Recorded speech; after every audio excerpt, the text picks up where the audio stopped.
In 1950s Quebec, thousands of perfectly healthy children were suddenly declared insane. Overnight, they were taken from orphanages, stripped of their names, and locked inside psychiatric institutions. Do you want to know who made that decision? The Catholic Church and the government.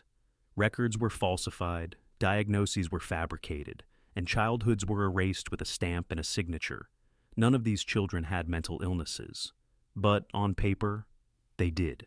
Stay with us as we uncover how it was done and why it was allowed to happen. Subscribe for stories they tried to bury. Picture this. You're 7 years old, living in an orphanage. It's not a happy place, but it's predictable. You know the routines. You know the other children. You've learned which nuns are strict and which ones are cruel. One morning, a doctor arrives. You've never seen him before. He doesn't examine you. He doesn't ask you questions. He looks at you for maybe 30 seconds, writes something in a file, and moves to the next child. Within a week, everything changes.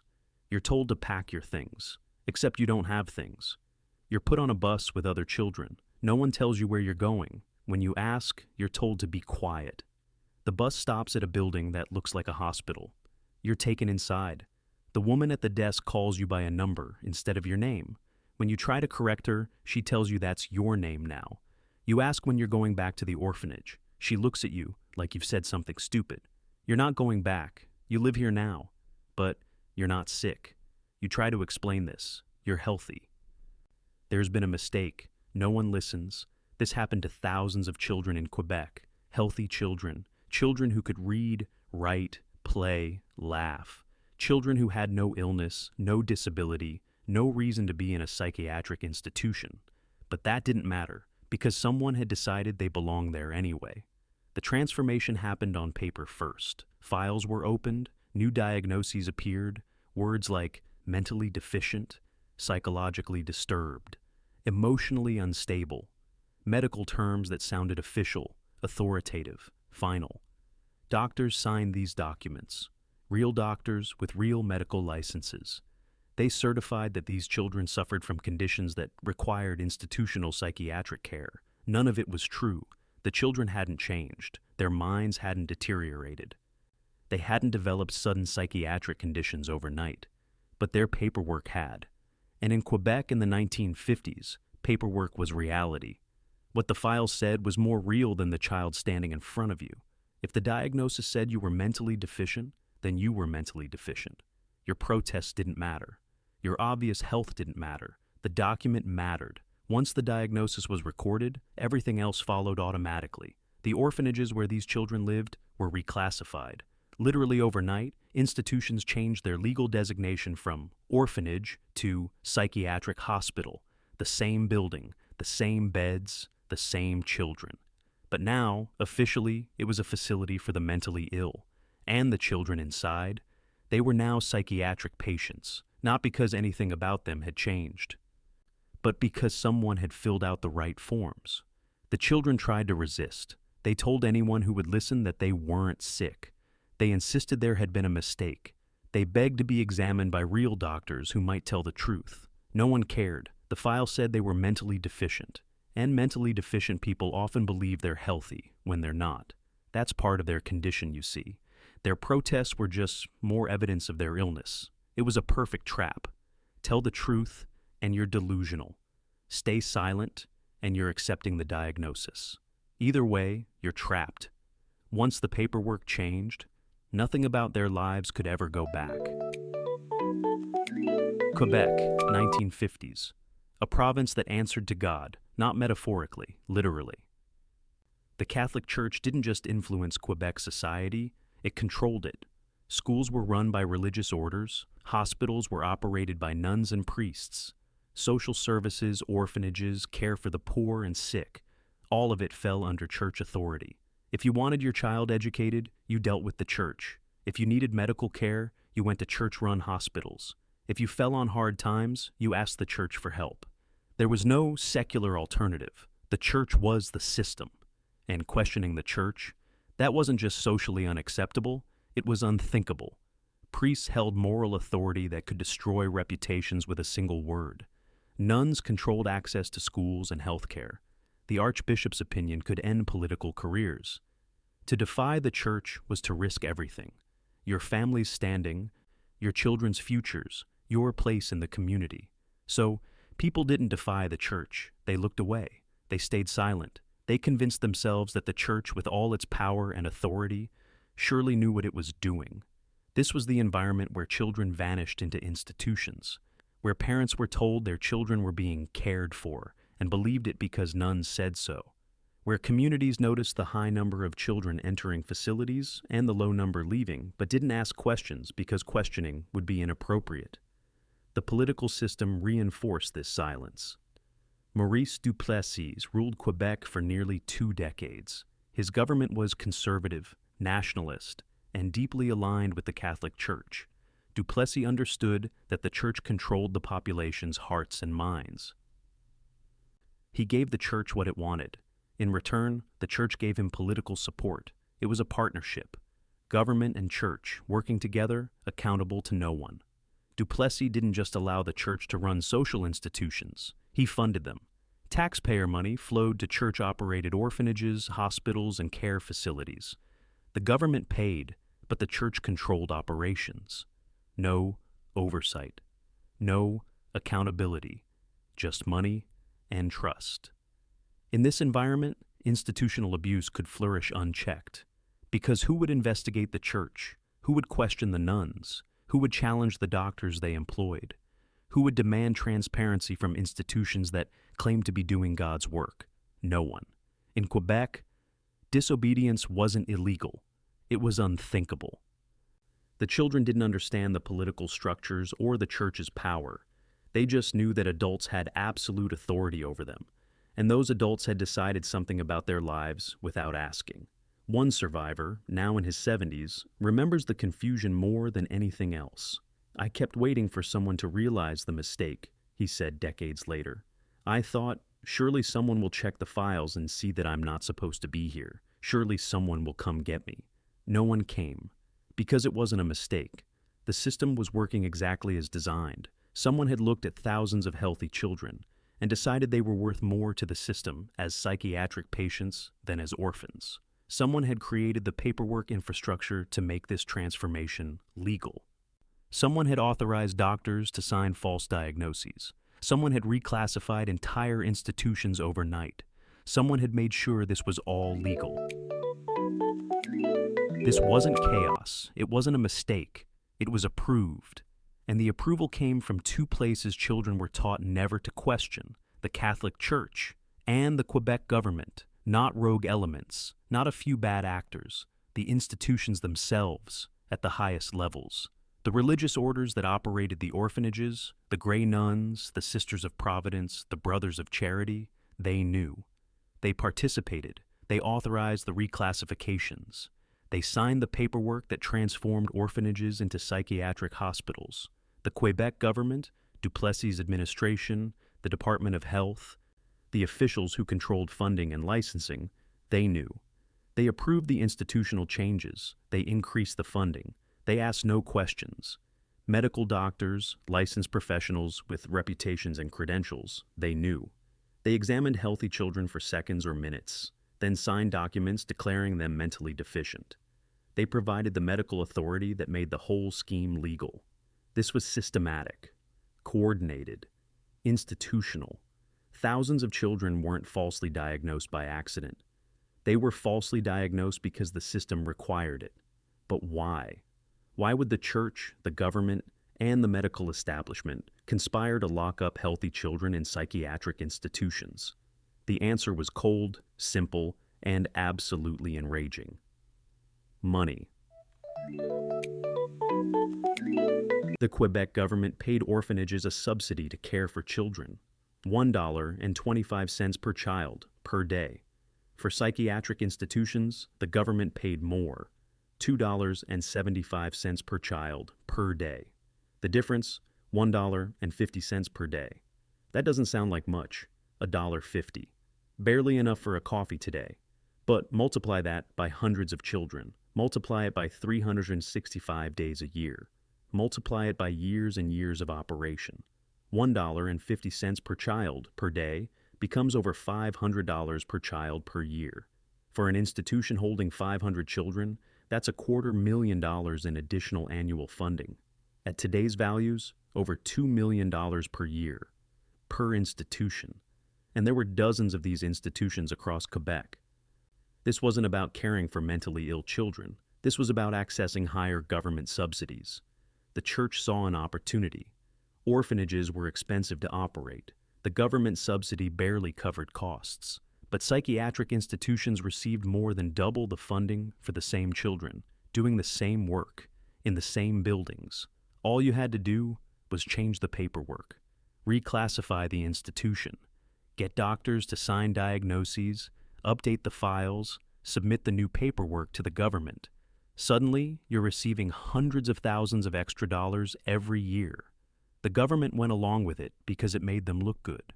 Duplessis could claim he was expanding mental health services in Quebec. Look at all these new psychiatric facilities. Look at all these children receiving specialized care. He didn't mention that the new facilities were just renamed orphanages. He didn't mention that the children receiving specialized care had no mental illness.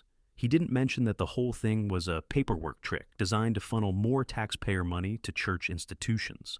The doctors participated because they were paid. Each diagnosis meant a fee. Examine a child, or pretend to examine a child. Sign a form, collect your payment. Easy money. And who was going to challenge a medical doctor's professional opinion? Nobody. That was the beauty of it. The children were powerless. The families, if they existed, had no resources to fight back. Society trusted the church and the medical establishment implicitly. It was perfect, lucrative, risk-free. Every child had a price. And once you understood that, once you realized that thousands of children had been declared mentally deficient, not because they were sick, but because they were worth more money that way, everything else made terrible sense. They weren't patients, they were income. Imagine being 8 years old. You've just been told you're mentally deficient. You don't know what that means, but you know from how people say it that it's bad, that it makes you less than other children. You're assigned a bed in a dormitory with 40 other children. There are no dividers, no privacy, just rows of identical beds with thin mattresses and rough blankets. You're given a uniform, gray or brown, shapeless, institutional. Your own clothes, if you had any, are taken away. You're given a number.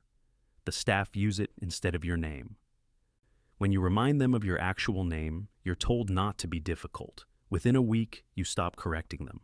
This was the daily reality for children in Quebec's psychiatric institutions. The routine was rigid. Wake at dawn, stand for inspection, perform assigned chores, eat bland meals in silence, more chores, maybe some minimal schooling, but probably not. Why educate children who are mentally deficient? More chores, sleep, repeat.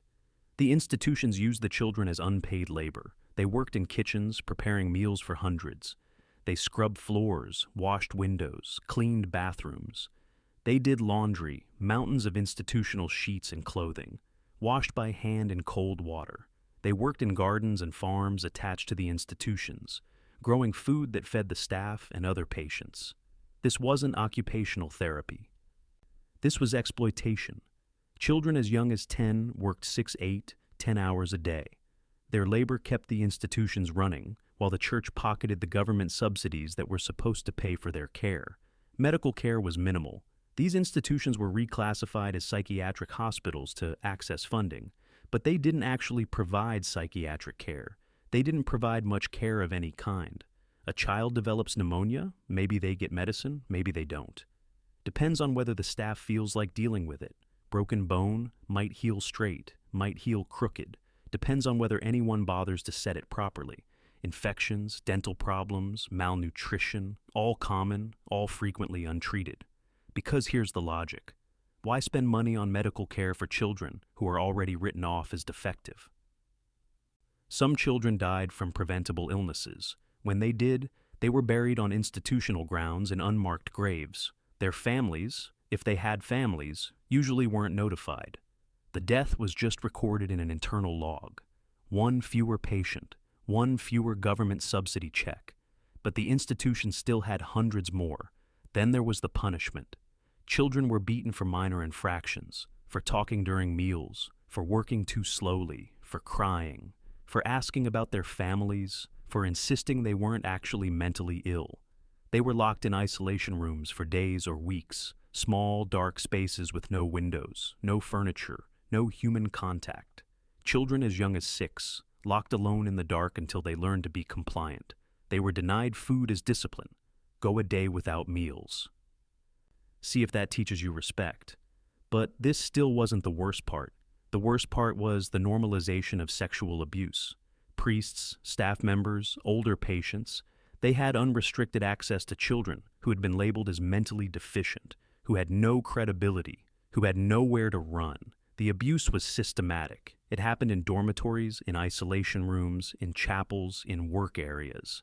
It happened to children who tried to report it and were punished for lying.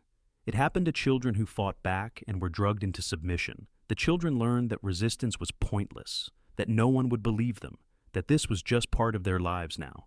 They had been declared mentally deficient. They had been locked away from society, and now they were being used for labor, for profit, for gratification by the very institutions that claimed to care for them. And nobody outside those walls knew, or if they knew, they didn't care enough to stop it. The psychiatric designation didn't just unlock government funding, it unlocked something else. It made the children available for medical experimentation. Pharmaceutical companies in the 1950s and 1960s needed test subjects for new psychiatric drugs. But testing experimental medications on the general population was complicated. You needed consent. You needed oversight. You needed accountability. But institutionalized psychiatric patients, especially children, that was easier. The institutions had legal custody. The children had been declared mentally deficient, which meant their consent didn't matter. They were already isolated from society. So negative outcomes wouldn't attract public attention. They were perfect test subjects. Drug companies approached the institutions with offers. We'll pay you to let us test this new medication on your patients. The institutions agreed. Why wouldn't they? Extra income, minimal oversight, and if something went wrong, who would care? The patients were already considered defective. Children were given experimental psychiatric medications without being told what the drugs were or what they were supposed to do. No consent, no explanation, just pills handed out at mealtimes with orders to swallow. Some of the drugs made children violently ill, vomiting, tremors, seizures. Some caused lasting neurological damage. One survivor remembers being given medication that made him unable to control his movements for weeks. His hands shook constantly. He couldn't feed himself. The staff became annoyed with him for making messes and withheld food as punishment. He was 9 years old. He has no idea what drug he was given. The records were never shared with him. Decades later, when he tried to access his medical files, he was told they'd been destroyed. Electroshock therapy was another experimental treatment used liberally in these institutions. In legitimate psychiatric care, electroshock could be a last resort for severe treatment-resistant depression. But in Quebec's institutions, it became a punishment tool. Children who misbehaved were threatened with electroshock. Children who were too loud, too emotional, too rebellious, they received the treatment, sometimes with anesthesia, often without. The children would be strapped to tables, electrodes attached to their heads. Current run through their brains until they convulsed. The stated purpose was treatment. The actual purpose was control. After a few sessions of electroshock therapy, most children became compliant, quiet, easier to manage. But then it got worse. Some children were lobotomized. Lobotomy, the surgical severing of connections in the brain's prefrontal cortex, was considered a legitimate psychiatric treatment in the 1950s. For adults with severe, untreatable mental illness, it was supposed to be a last resort. But in Quebec's institutions, it was performed on children, sometimes teenagers, sometimes younger. Children who had no mental illness, children whose only problem was that they had been falsely diagnosed and then became difficult to control after years of abuse. They were lobotomized to make them docile. The procedure left them permanently changed, emotionally flat, cognitively impaired, unable to live independently.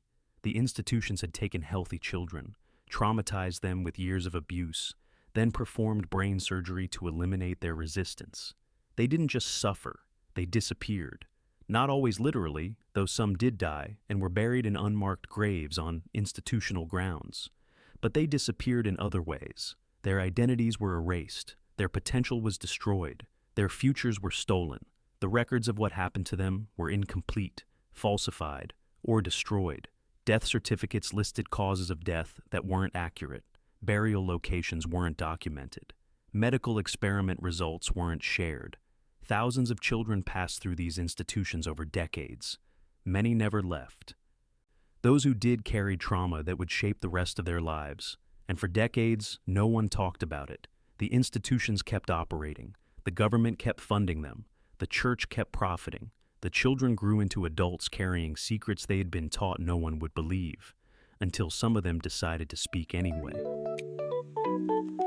By the 1980s and 1990s, some of the Duplessis orphans were reaching middle age. They had spent their childhoods in institutions, been released as young adults with no education and no skills, and struggled to build lives in a society that had written them off. Many lived in poverty. They had been denied education during the years when they should have been learning. They had been labeled mentally deficient, and that label followed them. Employers didn't want to hire them. Social services treated them as incapable, but something was shifting. Quebec was changing. The church's grip on society was weakening. People were starting to question institutional authority in ways that would have been unthinkable in the 1950s. And some of the survivors started talking. At first, it was just among themselves, small groups meeting to share their experiences, realizing that what had happened to them wasn't individual misfortune. It was systematic. They compared stories. They found patterns. They realized that all of them had been diagnosed by doctors who barely looked at them, that all of them had been reclassified overnight, that all of them had experienced similar abuse in different institutions. This wasn't random. This was coordinated. In the late 1990s, some survivors began demanding access to their institutional records under Freedom of Information laws. They wanted to see the files that had defined their childhoods. They wanted to know what the diagnoses actually said. What they received was shocking. Files showing they had been diagnosed as mentally deficient based on examinations lasting less than a minute. Records indicating they had been subjected to experimental drug trials without consent. Documents revealing they had been used as unpaid labor for years. And notes from staff acknowledging that many of the children had no mental illness at all. Patient shows no signs of cognitive impairment, but remains institutionalized per administrative requirements. Child is capable of grade-level work, but education discontinued due to facility reclassification. No psychiatric symptoms observed. Diagnosis maintained for funding purposes. The institutions had known. The government had known. The doctors had known. They had known these were healthy children, and they had imprisoned them anyway. The survivors formed an organization, the Duplessis Orphans Committee. They had 3 demands: official recognition of what had been done to them, financial compensation for the stolen years, full access to all government and church records. They took their case public. They spoke to journalists. They testified before government committees. They shared their stories on television and radio. The response from the Quebec government was immediate and entirely predictable: denial. Government officials expressed sympathy. They acknowledged that survivors had suffered. They even admitted that mistakes had been made, but they refused to call it what it was: systematic fraud and abuse. Instead, they framed it as a tragic product of the times. Medical knowledge was different back then. Psychiatric diagnosis was an evolving field. Standards of care were different. These things happened, unfortunately, but no one had malicious intent. The survivors pushed back. This wasn't about evolving medical knowledge. This was about children being declared mentally deficient so institutions could access higher government funding. That wasn't medical error. That was fraud. This wasn't about different standards of care.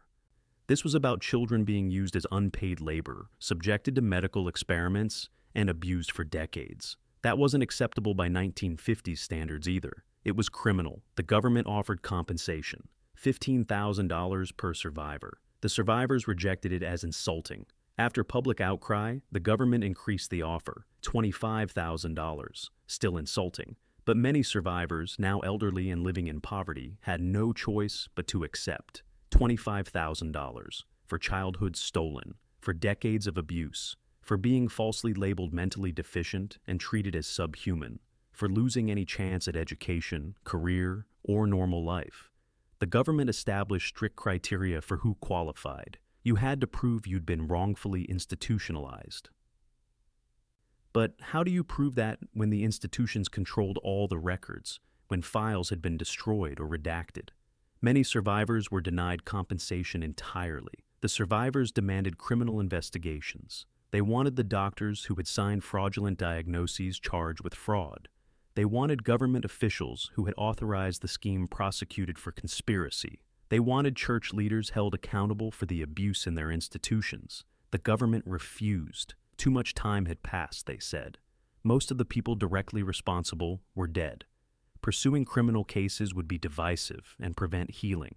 These were excuses designed to protect institutions from legal consequences. The survivors demanded full access to all records. They wanted to know how many children had been falsely diagnosed, who had authorized it, how much money had been made, what had happened to children who died in the institutions. The government released some records, heavily redacted, names of decision-makers blacked out, financial details withheld, death records incomplete or missing. When survivors challenged this in court, the government argued that privacy laws prevented full disclosure. Privacy laws, to protect the people who had committed the crimes. The Catholic Church was even less cooperative than the government. The religious orders that had operated the institutions refused to take responsibility. They claimed records had been destroyed in fires, lost during institutional closures. When forced to produce documents, they provided minimal information with vast sections removed. They refused to identify which priests and staff had been credibly accused of abuse. They fought every attempt at transparency. In 2001, the Quebec government issued a formal apology. The premier stood before cameras and acknowledged that wrong had been done, that the government bore responsibility, that survivors deserved recognition. But the apology came with no admission of criminal conduct, no promise of real accountability, no commitment to justice beyond the minimal compensation already offered. The Catholic Church never issued a formal institutional apology. Individual religious orders released careful statements expressing regret for any suffering that occurred. But they avoided admitting wrongdoing. They avoided acknowledging systematic abuse. They expressed regret, not guilt. And there's a crucial difference. Regret suggests unfortunate circumstances. Guilt requires accountability. The Church chose regret. They apologized, but admitted nothing. What happened to the Duplessis Orphans wasn't unique. The same pattern: powerful institutions, vulnerable populations, systematic abuse, decades of cover-up, repeats across history and geography. In Ireland, mother and baby homes run by Catholic nuns imprisoned unmarried pregnant women and let their babies die at catastrophic rates. Nearly 9,000 infant deaths, bodies buried in mass graves and septic tanks, survivors still fighting for justice.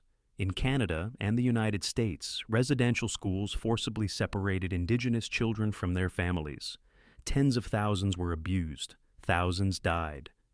The churches that operated the schools have apologized but faced minimal accountability. The Magdalene laundries in Ireland enslaved young women in forced labor for decades. Survivors received token compensation only after international pressure, no criminal prosecutions. At Willowbrook State School in New York, disabled children were deliberately infected with hepatitis for medical research. The experiments continued for years despite being exposed. The researchers faced no criminal charges. At the Dozier School for Boys in Florida, children were tortured and murdered for over a century. Bodies were found in unmarked graves. Investigations confirmed the abuse. No one was prosecuted. Different victims, different countries, different decades, but the same fundamental dynamic. Powerful institutions given control over vulnerable people. No oversight, no accountability. Abuse that continues until it becomes so public it can't be ignored. Then apologies, minimal compensation, destroyed evidence, no criminal consequences. And the institutions continue operating, their power intact, their wealth protected. The pattern reveals something uncomfortable about how societies function. When institutional abuse is exposed, we treat it as an aberration, a failure of a few bad individuals, a tragic mistake. But it's not. It's how institutions behave when they face no accountability, when they can profit from vulnerable populations, when society doesn't care enough to intervene. The Duplessis orphans weren't victims of a few corrupt doctors or cruel nuns. They were victims of a system designed to exploit them, a system that required collaboration between the church, the government, and the medical establishment. A system that could only function because society looked away. And that system still exists. The institutions have changed names. The victims have different identities. But the fundamental dynamic, power exploiting vulnerability while society chooses comfortable ignorance over uncomfortable truth, that remains. Until there's real accountability, the pattern will repeat. The survivors of the Duplessis orphan scheme are now in their 70s and 80s. Most have died without seeing justice. The doctors who signed fraudulent diagnoses, dead. Many lived long, successful careers. The government officials who authorized the scheme, dead. Many were honored in their lifetimes. The church leaders who profited from institutionalizing children, dead. Many died in positions of respect. The perpetrators lived full lives. The victims carry lifelong trauma. A few survivors remain. They're still fighting. Not because they expect to win. They know the institutions that harm them are too powerful, too protected, too skilled at avoiding accountability. They fight because they refuse to let the world forget. They give testimony at government hearings that lead nowhere. They share their stories with journalists who write articles that briefly spark outrage before being forgotten. They demand access to records that remain sealed or destroyed. They insist that their lives mattered, that the children they were deserved better, that the crimes committed against them should be called crimes, not tragedies or mistakes or products of their time.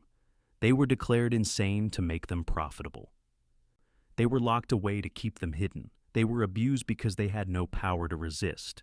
And when they finally spoke, decades later, they were offered apologies and token payments instead of justice. The Catholic Church still operates in Quebec. Diminished in power, yes, but still influential, still wealthy, still operating schools and hospitals. The Quebec government still functions. Different politicians, different parties, but the same institutional incentives: protect reputation, minimize costs, avoid accountability. The systems that allowed 20,000 children to be falsely imprisoned and abused haven't been dismantled. They've just been adjusted, rebranded, made slightly less obvious. But the fundamental dynamic remains. When institutions are given power over vulnerable populations without meaningful oversight, abuse follows. When abuse is exposed, institutions protect themselves first. Victims come second, if at all. When the public demands accountability, institutions offer apologies and minimal compensation, but never the structural changes that would prevent future abuse. This is the lesson of the Duplessis orphans. Not that bad things happened in the past, but that the systems which allowed those bad things to happen are still operating, still making decisions about vulnerable people, still prioritizing institutional interests over human dignity. The children who were declared insane are gone now. Most died decades ago. Some are still alive, still carrying the weight of what was done to them. The institutions that declared them insane, those are still here, still powerful, still protected. And until we're willing to hold institutions truly accountable, not with apologies, but with consequences, the pattern will continue. Different victims, different institutions, different era, but the same fundamental truth. Power protects itself. Vulnerability is exploited, and society looks away until it's too late. The Duplessis orphans were declared insane, but the madness was institutional.